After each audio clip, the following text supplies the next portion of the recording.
I do think that a properly run bank is a great contributor to civilization, and that the central banks of the world like controlling their own banking system and their own money supplies. So I don't think Bitcoin is going to end up the medium of exchange for the world. It's too volatile to serve well as a medium of exchange. And it's really kind of an artificial substitute for gold. And since I never buy any gold, I never buy any Bitcoin. I recommend that other people follow my practice.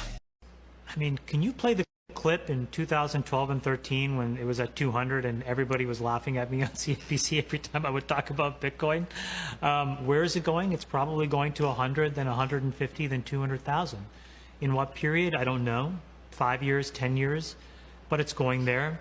And the reason is because every time you see all of this stuff happening, it just reminds you that, wow, our leaders are not as trustworthy and reliable as they used to be. When I'm making decisions, I'm always asking myself, what's the potential downside around this? Like worst case scenario. And then what's the upside? I'm always looking for disproportionate upside to the downside. Most people don't understand that. So they'll make investments in Bitcoin. Now, the probability of Bitcoin, for example, going to zero is very low, but the probability of it losing half of its value in the next month is high. So can you live with that downside? If the answer is no, don't do the deal. Don't make the decision. Most savage crypto video I've ever seen. Yep, what's on the other side? Let's watch. I think I should say modestly that I think the whole damn development is disgusting and contrary to the interests of civilization.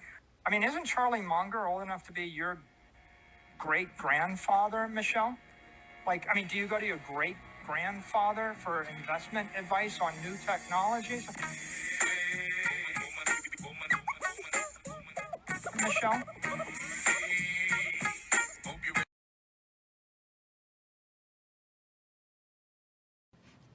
Bitcoin reminds me of what Oscar Wilde said about fox hunting.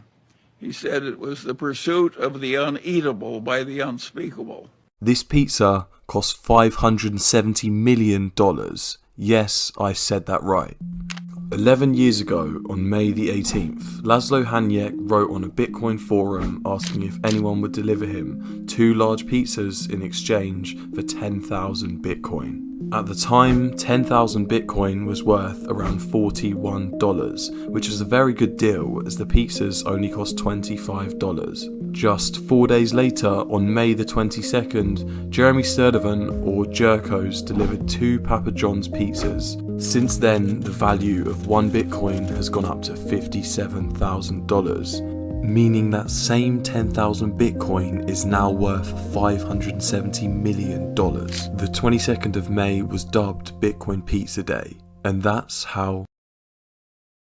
Okay, so when it comes to Bitcoin, I don't actually own any Bitcoin. I understand, I've looked into it as an investment, but for myself, I prefer productive assets like stocks or real estate over non-productive assets like Bitcoin or gold, for example. So I stay away from it myself, but it can be a good investment for some people if you really understand it, and you know, if you're going to trade it, you can make some money that way as well. So I do like the technology. I like what it represents and everything about it, but I'm just not, I just don't want to put my own money into it. So that's how I feel about Bitcoin. But, you know, I'm not saying buy it or not buy it, but just do what's best for yourself.